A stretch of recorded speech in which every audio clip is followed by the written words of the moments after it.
Hey everyone, so it's Gina with Purdue Extension Floyd County, and I'm the A&R educator, and I tend to get a lot of questions about plant damage on vegetables and things like that. So we're gonna scour my garden and kind of see what I have today.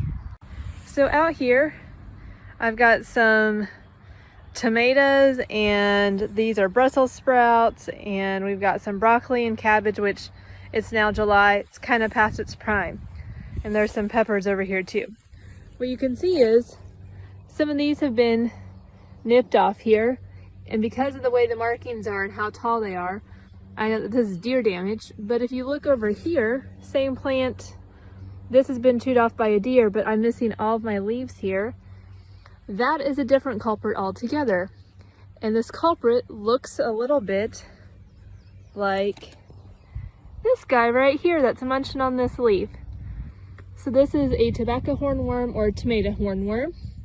And you can determine the difference by counting the number of eyes or spots on their side. And they can be very devastating to your tomatoes. So this one's obviously munching away on the leaves and making quite a meal of it. If you see them with little white sacs on their back, so you would back along here, you would see white sacs. That means that it has been attacked by a parasitic wasp that has laid its eggs kind of inside the caterpillar, and they will eventually kill this caterpillar. Now you have to remember that this caterpillar is a form of a moth, so the sphinx moth. This is its kind of infancy stage. This is before it becomes a moth and goes through all of its changes. So think about how much damage you're willing to accept and stuff. If you need to kill it or not, you can do that by just simply peeling it off. And then if we switch over to my cabbages and stuff and my broccolis, you can see that I have tons of holes in them. This was caused by the cabbage leafworm. I have them all over the place. They did all kinds of damage. Depending on when you see them and stuff, you can kind of treat them early. You can see here, just devastated this. And again, these are out kind of late. Usually your cabbage and your broccolis, these are cool weather crops, so meant to be planted, late April, early May here in southern Indiana.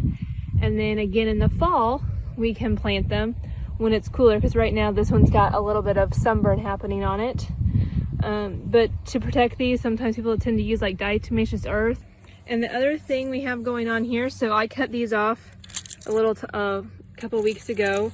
If you leave them, you can get little babies to start back up. Usually not as big as the initial ones, but if you want to see if you can keep the crop growing, you can leave your plants. And see over here, I've got some little baby ones starting to form. If you have any questions regarding your vegetable crops or anything else, please don't hesitate to reach out. Purdue Extension Floyd County's phone number is 812-948-5470, or feel free to email me at gmanders@purdue.edu. Have a great day.